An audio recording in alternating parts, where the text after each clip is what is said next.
আসসালামু আলাইকুম। আমি এখন আপনাদের সামনে একটি তরকারি নিয়ে হাজির হয়েছি, যেটার নাম হচ্ছে পেঁপে তরকারি। খুব সহজে কিভাবে রান্না করবেন তার রেসিপি এখানে দেখানো হলো। প্রথমে তেল দিয়ে দিলাম আর সাথে পেঁয়াজ মরিচগুলো দিয়ে ভালো করে ভাজতে শুরু করলাম।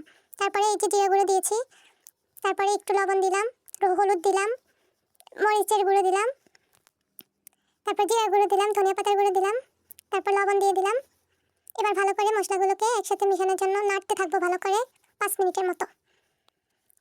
তারপর পানি দিয়ে দিলাম। এবার এবার একটু হয়ে আসলে তরকারিগুলো ঢেলে দিলাম। দেখছেন কত সুন্দর কালার চলে আসছে।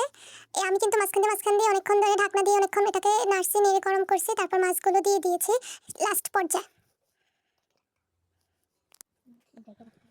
তারপরে পাতিলে ঢাকনা দিয়ে ঢেকে রাখতে হবে।